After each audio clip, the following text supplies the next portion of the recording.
So let's look into how do we get power into an industrial complex or to a house. So this represents a place of generation of energy through burning, if not nuclear power, if not hydroelectric power, and it's transferred to the a house with the help of electrical network system. Right? You should have heard of the word grid, main, right? Main supply, if not at least electrical poles, underground cable, right? All of that comes under electrical network systems. So to any house, we receive supply of electrical power through a main supply, also called mains, either supported through overhead electrical poles or by underground cables, right? So that's how you get it. So within the house, what happens? So the fundamental of wiring in a house is that let's try to understand it with the help of trying to light a bulb. So what will happen and how do you do it?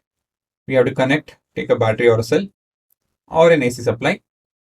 Okay, so it can be anything.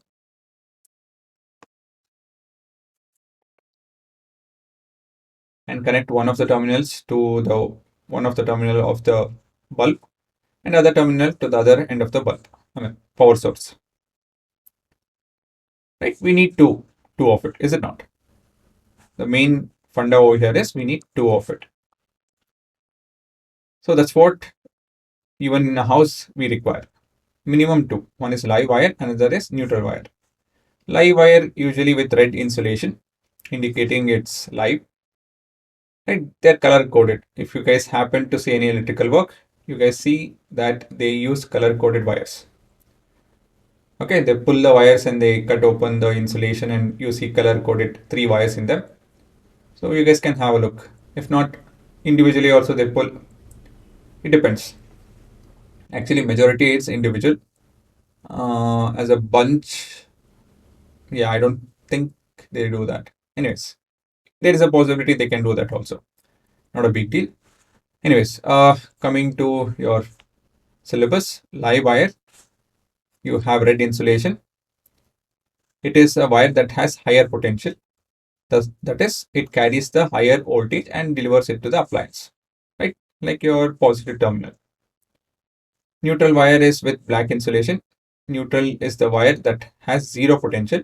It provides a return path. See, for a current to go, the circuit needs to be closed. So that fact is also carried over here. So that they call it as live wire and neutral wire. Okay, that's it. Nothing else. It provides a written path for the current back to the power source and complete the circuit. If the circuit is not complete, there won't be any potential difference, and so there won't be any supply of or flow of current. Okay, so that's why we need live and neutral wire. So there's a small note, that is, we need two separate circuit. Actually, we don't need, but generally we have it. So one is a source for your things like bulb, fan, right? When there is stop of supply of power, na, that time your the power supply in your house itself, the battery and the UPS supply and all of that, right? It runs only few things, not everything in the house. So that is generally your 5 amp circuit.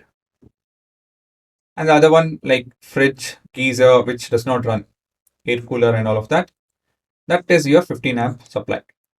Okay, so there are two wiring. It's not, they don't do it in a separate, how do you tell, like separate pipe or something. They can do it, but they pull it in the same pipe. If you guys have seen how they pull wires, right, you will understand what I'm telling. If not, you guys have to know it. Like you can open you guys don't do that. If you guys happen to see an electrician open a socket, you will see the wires coming in and all of that. So you can ask them, they'll explain it to you. So we need two separate circuits. So often two separate circuits are used, right? One of 15 amp current rating for appliances with higher power rating such as geyser, air cooler, fridge, etc. The other circuit is 5 amp current rating for bulbs, fans, and etc. You know. small things, TV, a computer, right?